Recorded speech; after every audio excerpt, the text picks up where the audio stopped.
सियासत की महफिल में कुछ फैसले होते हैं चौंकाने वाले और कुछ होते हैं पहले से लिखे हुए फंसाने वाले। बिहार में एनडीए की प्रचंड जीत ने फिर वही सवाल जगा दिया है। कुर्सी तो मिल गई साहब, पर बैठेगा गद्दी पर कौन? हवा का रुख कह रहा है फिर से नीतीश कुमार। पर राजनीति का मौसम कभी भी बदल सकता है। ऐसा हो ही नहीं सकता कि जरूरी है कि नीतीश कुमार जो 20 वर्षों से मुख्यमंत्री बनते आ रहे हैं, शपथ लेते आ रहे हैं, इस बार भी मुख्यमंत्री नीतीश कुमार ही हो। जैसे पटना की ट्रैफिक वाली जो लाल बत्ती है, बिना वजह, बिना अचानक। अब नमस्कार स्वीकार करिए, मैं आपके साथ शुभम उपाध्याय। आज बिहार की राजनीति एक ऐसे मोड़ पर खड़ी है जहां जीत तो साफ है, लेकिन नेतृत्व अभी भी धुंध में लिपटा हुआ है। 20 तारीख को बिहार में आने वाले 5 सालों के लिए नई सरकार शपथ लेगी, लेकिन उससे पहले सबसे बड़ा सवाल यह है, क्या मुख्यमंत्री की कुर्सी पर फिर से नीतीश कुमार ही विराजमान होंगे? सबसे पहले आंकड़ों पर नजर डाल लेते हैं। बिहार विधानसभा की 243 सीटों में से एनडीए को 202 सीटों की ऐतिहासिक जीत मिली है। प्रचंड बहुमत के साथ लोगों ने फिर से एनडीए को जनादेश दिया है, यानी जनता का जनादेश साफ साफ एनडीए के साथ है। अब जानते हैं एनडीए के अंदर का सीट का जो शेयरिंग था, बंटवारा था, वो क्या था। बीजेपी और जेडीयू दोनों बराबर के हकदार थे। 101 और 101 दोनों को सीटें दी गई थी। एलजेपी रामविलास जो चिराग पासवान लीड करते हैं, उनको 29 सीट मिली थी। वहीं हम जो जीतन राम मांझी की पार्टी है और आरएलएम जो उपेंद्र कुशवाहा की पार्टी है, दोनों को 6-6 सीटें दी गई थी। और चुनाव नतीजों में एनडीए ने लगभग कुल मिलाकर सभी जो दल के लोग थे 202 सीटें जीतकर विपक्ष को मिट्टी में मिला दिया। ऐतिहासिक जीत की, इतिहास का सबसे बड़ा जनादेश, बड़ी जीत। लेकिन सवाल वही, कुर्सी किसके नाम होगी? चुनाव से पहले एनडीए ने मंच पर यह बात लगातार दोहराई थी कि हम नीतीश कुमार के नेतृत्व में चुनाव जरूर लड़ रहे हैं। लेकिन ध्यान दीजिएगा, यह वाकया चुनाव लड़ने तक ही सीमित था। चुनाव जीतने के बाद मुख्यमंत्री कौन होगा, इस पर कभी भी पूरी स्पष्टता नहीं दी गई। और अब यहीं से शुरू होता है राजनीतिक दिलचस्पी कि कौन बनेगा इस बार का मुख्यमंत्री। हालांकि पटना में बड़े बड़े पोस्टर्स लगाए जा चुके हैं कि 25 से 30 फिर से नीतीश। बीजेपी इस बार के चुनाव में एनडीए की सबसे बड़ी पार्टी बनकर उभरी है। भारतीय जनता पार्टी ने कुल 79 यानी 89 सीटें जीत ली हैं और इस बार बिहार में सबसे बड़ी पार्टी बीजेपी है सीट के हिसाब से। जाहिर है, जब बड़े भाई की सीटें कम और छोटे भाई की सीटें ज्यादा हो तो घर में बातचीत का रुख भी बदल जाता है। और यही वजह है कि समर्थकों में भी और विरोधियों में भी यह डर बना हुआ है, कहीं बीजेपी जो महाराष्ट्र वाला खेला है बिहार में नीतीश की पार्टी के साथ और नीतीश के साथ ना कर दे। एलजेपी का जो रोल भी है, एलजेपी आज जिसको चिराग पासवान लीड करते हैं, उसका भी रोल बहुत ही दिलचस्प और अहम होने वाला है। एलजेपी रामविलास को 29 सीटें मिली थी और नतीजों में भी उनका प्रदर्शन एकदम दमदार और साफ रहा। अगर एनडीए में किसी चेहरे पर चर्चा होती है, अगर बिहार में एनडीए में तीसरे मुख्यमंत्री की चर्चा होती है, उप मुख्यमंत्री की चर्चा, माफ कीजिएगा, एक मुख्यमंत्री और 2 उप मुख्यमंत्री की चर्चा होती है, तो जरूर टेबल पर बैठे चिराग पासवान इस बात का एकदम से दावा करेंगे कि जो तीसरा उप मुख्यमंत्री हो वो एलजेपी आर से हो।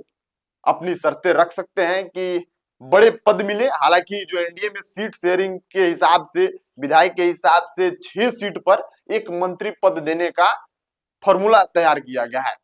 सीएम का फैसला सिर्फ बीजेपी जेडीयू की बात नहीं है, सभी वाम दल बैठेंगे।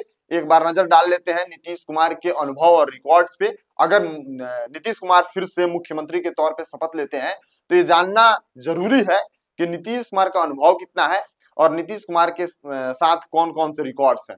अब बात करते हैं नीतीश कुमार की। नीतीश कुमार अगर मुख्यमंत्री बनते हैं तो यह उनका 10वां शपथ ग्रहण होगा।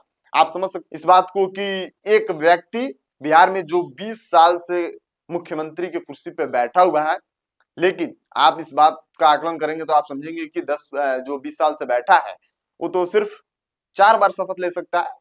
लेकिन वो कहते हैं ना कि नीतीश के नाम के पीछे एक टैग लग गया है, पलटू राम, पलटू चच्चा, जिनको लोग तरह तरह के कयास लगाते हैं और बोलते रहते हैं कि नीतीश कुमार इधर चल जाएंगे तो इधर सरकार बन जाएगी। लेकिन इस बार वो वाला विकल्प खत्म हो चुका है। नीतीश कुमार अगर चले भी जाते हैं तो बीजेपी सरकार बनाने में सक्षम है, और उसी की वजह से नीतीश कुमार 10 बार 20 साल के सरकार में अगर इस बार शपथ लेते हैं तो उनका 10वां शपथ होगा। बिल्कुल इस बात को ध्यान में रख लीजिए कि अगर नीतीश कुमार कल गांधी मैदान में शपथ लेते हैं तो उनका 10वां शपथ ग्रहण होगा। बिहार की राजनीति में ऐसा रिकॉर्ड बहुत ही कम नेताओं के पास होता है, और खास करके मुख्यमंत्री का शपथ तो किसी के नाम ही नहीं है कि कोई बिहार में ऐसा व्यक्ति है जो 10 बार मुख्यमंत्री के तौर पे शपथ ले। यानी अनुभव में कोई कमी नहीं है। लेकिन राजनीति सिर्फ अनुभव पर नहीं, समीकरणों पर चलना करती है भाई साहब। तो समीकरण बहुत ही अहम मायने हैं कि अगर राजनीति करना है तो आंकड़े बड़े हैं, अनुभव भी बड़े हैं, रिकॉर्ड्स भी बड़े हैं, लेकिन समीकरण को समझना पड़ता है और समीकरण तैयार करके राजनीति किया जाता है। एलजेपीआर पे बात कर लेते हैं। एलजेपीआर ने अपने विधायक दल का नेता चुन लिया है। एलजेपीआर के जो प्रदेश अध्यक्ष हैं राजू तिवारी, जो खुद चुनाव लड़ रहे थे गोविंदगंज 14 विधानसभा सीट से, वहां से उन्होंने एक रिकॉर्ड जीत भी हासिल कर ली है। जहां पे लड़ाई बहुत ही टफ माना जा रहा था, वहां से उन्होंने लगभग 33,000 वोटों से, 32,600 कुछ वोटों से वहां पर राजू तिवारी ने चुनाव जीता। और जो एलजेपीआर के विधायक दल का नेता है और राजू तिवारी को अपना नेता चुन चुके हैं। हालांकि सिर्फ एनडीए में एक एलजेपीआर ही ऐसी पार्टी है जो अपने विधायक दल का नेता चुनी है। बाकी जो 4 पार्टियां हैं, जेडीयू, बीजेपी, हम, रालोसपा, ये चारों लोग अभी भी अपने विधायक दल का नेता का चुनाव नहीं किए हैं। हालांकि बीजेपी दोपहर में अपने विधायक दल का नेता का चुनाव भी करेगी, और जो जेडीयू के लोग भी हैं वो लोग भी अपने आज विधायक दल का नेता का चुनाव करेंगे।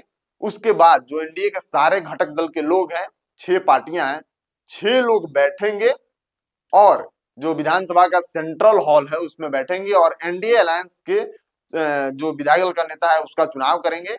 और वही व्यक्ति कल मुख्यमंत्री के तौर पर शपथ लेगा। 20 तारीख को बिहार में नए मुख्यमंत्री के तौर पर जो व्यक्ति आज जो सेंट्रल हॉल में जिसके नाम पर एनडीए के लोग मुहर लगाएंगे, वह व्यक्ति कल विधानसभा में नेता चुना जाएगा और मुख्यमंत्री के तौर पर गांधी मैदान में, जहां पे प्रधानमंत्री नरेंद्र मोदी खुद मौजूद रहेंगे, वहां पे शपथ भी लेंगे। अगर नीतीश कुमार लेते हैं तो रिकॉर्ड 10वीं बार शपथ होगा। लेकिन राजनीति के गलियारों में अभी भी सन्नाटा और सरोगोशियां दोनों हैं, क्योंकि फैसला किसी की तरफ जा सकता है।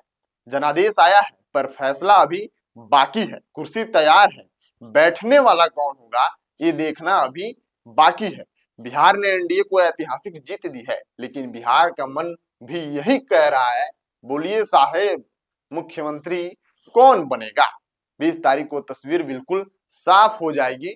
लेकिन अभी तो बस इंतजार है, और उस इंतजार में सियासत की धड़कनें तेज हो चुकी हैं। लोग कयास लगा रहे हैं कि बीजेपी अगर सबसे बड़ी पार्टी बनकर उभरी है तो महाराष्ट्र में जो आप देखे वही खेल आज बिहार में ना हो जाए।